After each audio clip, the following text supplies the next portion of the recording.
The result, of course, is Cenk Uygur being pressured to fire Anna. He says, for extreme leftists, or whoever you are and whatever you'd like to call yourself, who would like me to fire Anna Casparian for being open-minded instead of agreeing with you 100% of the time, as you demand, here's my answer. No, F off. There's absolute chaos breaking out right now. Tim Pool is absolutely fed up with Cenk Uygur and the Young Turks. Anna Casparian is officially leaving the left, and apparently, according to this Tim Pool video, actually demanding Cenk Uygur fire her from the Young Turks. I think it's a really complicated situation because I believe Anna Casparian owns a percentage of the Young Turks. It wouldn't surprise me at all, and that's the rumors that I have heard as to why she is still there, although she's obviously not a good fit for the network anymore. The fans want her gone. Anna Casparian wants to leave. Tim Pool is calling for her to leave, or Cenk Uygur to at least fire her and let her out of her contract. Let's get into this clip here where Tim Pool on Timcast goes after Cenk Uygur and the Young Turks for not allowing Anna Casparian to leave the network. Let's check this out. It's a story from 2023, April 19th, the awakening of Anna Casparian. But more has happened since then. Anna Casparian of the Young Turks, who is a progressive, has posted this, independent and unaligned, September 30th. The result, of course, is Cenk Uygur being pressured to fire Anna. He says, for extreme leftists, or whoever you are and whatever you'd like to call yourself, who would like me to fire Anna Casparian for being open-minded instead of agreeing with you 100% of the time, as you demand, here's my answer. No, F off. Bravo, Cenk Uygur, sir.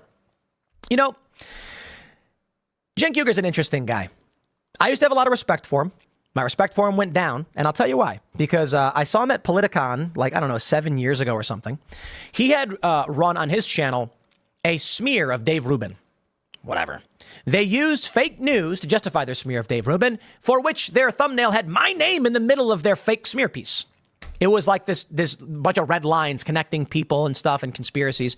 And so I saw Cenk because I know him and have known him for years. And the last time I talked to him, we were very friendly.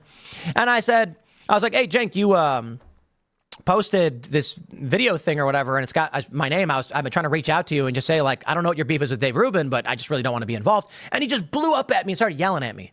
He's yelling at me in the middle of Politicon. BBC runs up, they're filming, and I was like, why are you yelling at me? And he's like, you're a MAGA guy, blah, blah, blah. And I was like, what are you talking about? That's nuts. Because this was like 2017. I had not endorsed Donald Trump. I was speaking out mostly against him, critical of him, just not lying, I guess. And so then my respect for him went down quite a bit. But in the past couple of years, he's been coming around, and largely Anna Casparian has been coming around. She has this post. She says, after Trump came onto the political scene, and especially after he was elected in 2016, the us versus them mentality immediately took shape. Anyone who refused to resist Trump was seen as a threat to the country, and I was fully on board with that mindset. It all felt righteous at first, but eventually the tactics deployed to fight Trump became repetitive, boring, and ultimately fruitless. Polling shows that he has increased his support among Black and Latino voters despite wall-to-wall coverage on his unsavory, racist, and bigoted remarks. I'm going to pause there and say, which ones? Because I'm not familiar with those. Several years of media raising alarm over Trump's threat to democracy has only resulted in a tight presidential race between himself and Kamala Harris. I can't help but acknowledge that the only thing that was accomplished by resisting Trump was less understanding and more division among Americans. I personally became reluctant to challenge my side or engage with voters who disagreed with me. In turn, I became less knowledgeable about the people and world around me.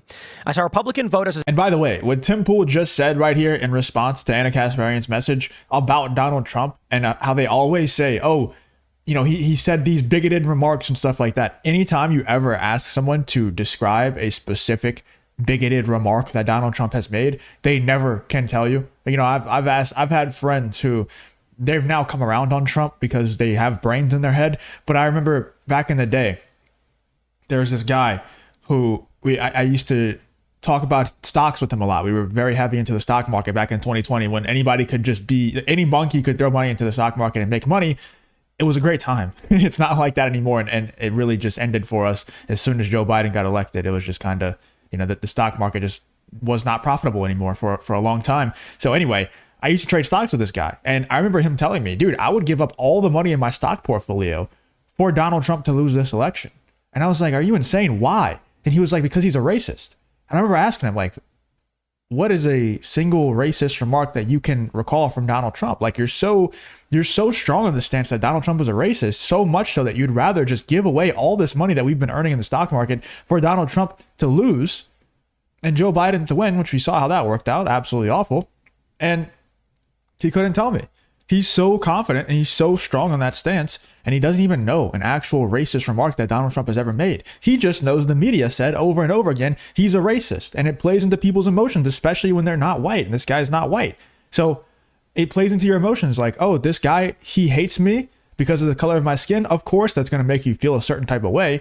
But what's happened over the last 4 years especially is all of those people have woken up to the fact that, number one, Donald Trump has never really said anything blatantly racist ever. He's had locker room talk and made jokes and stuff like that. We all have. I'm sure we've all said a whole lot worse, especially if you played video games growing up. You said a whole lot worse, like, let's be real, than anything Donald Trump has said and that has been recorded. I'm sure Donald Trump has said worse too, by the way, because he's a normal human and people just joke about things. But if you ever ask these people, if you ever ask Anna Casparian or Cenk Uygur, what is a specific thing that Donald Trump said that is racist, that is bigoted, they will never be able to answer the question. Never.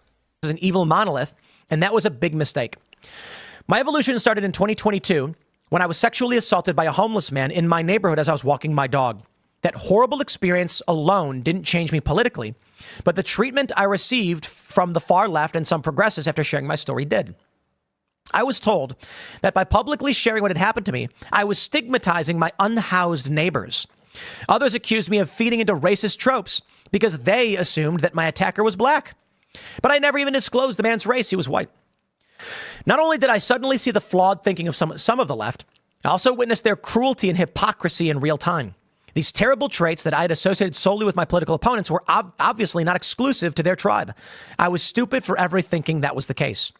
That doesn't mean everyone on the left thinks or behaves in the way this small group of lunatics do, far from it. But it does mean that there are factions and flaws on both sides of the aisle, and no one has a monopoly on truth. But I got to tell you, Anna, that reality has a right-wing bias, at least right now. Then there was the insane reaction to one of my tweets in March 23. And I'll tell you why it has a bias. Because Anna Casparian's a progressive, and when she tweets this, the left loses their mind. She says, I'm a woman. Please don't ever refer to me as a person with a uterus, birthing person, or person who menstruates. How do people not realize how degrading this is? You can support the transgender community without doing this ish. If you enjoy content like this, then make sure you leave a like and subscribe to the channel. It really does help me out a ton. Let's get back to the video. All hell broke loose after I posted those words. Most friends in left-wing media didn't bother reaching out privately to discuss their disagreement with my personal preference. Instead, many self-described socialists took it upon themselves to profit from conflict by publicly attacking me with monetized videos. Hey, Young Turks, remember when you did this to me?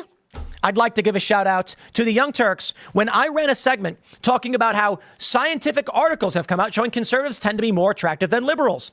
I then talked about privilege and why the left was actually correct about privilege, and this proves it. And the Young Turks, I think it was actually Anna, said, well, Tim's ugly. Look at his face. He's not much of a looker. Thanks for monetizing fake outrage. But I can say this with respect. You're coming around, okay? Look. I don't make videos saying, can you believe what Anna Casparian said? What a moron. The video I make is, wow, Anna Casparian, seeing the light, understanding what's going on, and I respect it. The title of this video is not going to be Tim Pool's mad at Anna Casparian because she's ugly or something dumb like that. I'm only making this video because she's telling the truth. She's having a realization, and that's good news for everybody. You don't see me making videos every other day about Sam Cedar. The dude's got a hard-on for me, and he won't stop. But I got to hand it to him. When he puts out a video and gets 500,000 views, at least my name gets more search engine optimization, whatever. These people are obsessed with insane nonsense. This is exactly what I've been talking about, why I can't stand the left. Bro, you want higher. This is exactly why Joe Rogan gets canceled every other week as well. And Joe Rogan, don't get it twisted. Joe Rogan is not a right winger. Joe Rogan is not MAGA. He won't even have Donald Trump on his podcast still. He's not a right winger. And yet he gets called not just a right winger, but alt-right and ultra MAGA and all this stuff. Joe Rogan is none of those things. Joe Rogan is a left winger. Not anymore.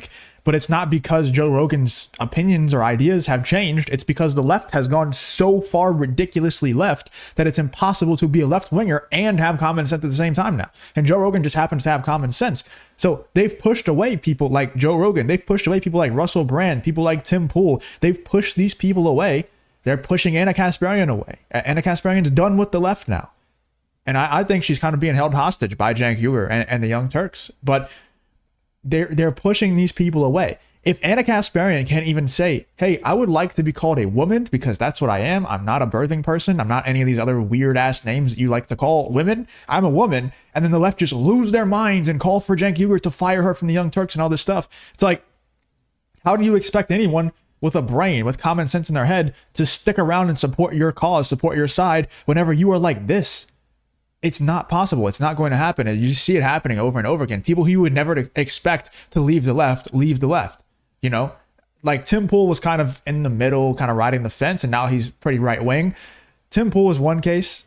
Joe Rogan is a whole different case. You know, Joe Rogan being pushed out of the left is a whole different thing because he's like a, you know, he's a super pro marijuana. You know, he's not a right winger. I'm not saying all right wingers are against marijuana. I'm just saying he has always been like a liberal stoner leftist type personality, and now he's lumped in with ultra right wing alt right people. Like, it's crazy. And it's not because, like I said, Joe Rogan has changed or Tim Pool has changed or Russell Brand has changed or Dave Rubin has changed or any of these people. It's because the left has changed. The left has gone absolutely insane. Their taxes?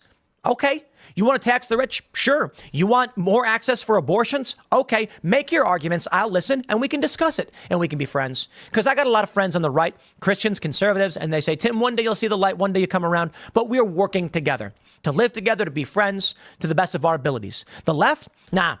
People that I knew for a long time just put up fake news every day so they can make money off the conflict, as Anna points out. So how's that, huh? A smaller leftist YouTube show put out 5 separate videos skewering me about the tweet, while conveniently erasing the advocacy I had done on behalf of the trans community throughout my career. They even went as far as drawing a link between my tweet and trans suicides, which sadly wasn't the most unhinged outcome of the debate. TYT's volunteer YouTube chat moderators quit over the tweet, and some even reported me to Human Resources. An on-air trans contributor even resigned from the company after being urged by online mobs and leftist shows to do so. Curious that not one of those shows hired her after she took their advice. I never apologized for the tweet, and I never will. That whole experience forced me to come to terms with the intolerance of the left and allowed me to publicly reject the ideological shackles that kept my world small and less informed. I'm going to say this. With all due respect, I don't believe Anna was completely blind to this. I think it was just that when it was weaponized against her, she got upset about it. That's my personal opinion. With all due respect, I am actually a fan of many of the things Anna has been pointing out. I'm glad she is speaking out about this. It's great. I'm a fan that Cenk, I respect it, is saying she's allowed to say what she wants. But I am not a fan of how they, Young Turks in the past, have lied about me and many others. Okay? They've slowed down on it. Maybe they've realized it's a bad course of action. The videos they put out about me where they were lying got blasted with dislikes, and the comments were like, you are liars and you're disgusting. And maybe they started to realize we're on the wrong side of this. Yeah.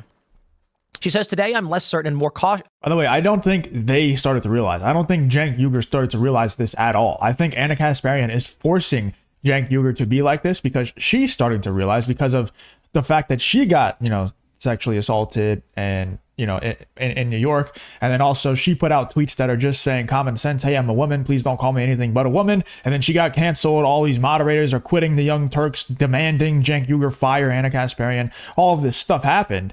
And she's like, okay, I'm at a crossroads here. I can either accept the fact that I have been lying and I have been lied to and lying to myself by supporting this movement that is absolutely full of lunatics, or I can continue perpetuating these lies. And I think since Anna Casparian wants to have a clean conscience, she decided to stop perpetuating the lies. And Cenk Uygur is now forced to either do what Anna Casparian did or look like an absolute idiot and an absolute liar. So I think Anna Casparian is kind of forcing Cenk Uygur's hands. And personally, let me know in the comments how you feel about this.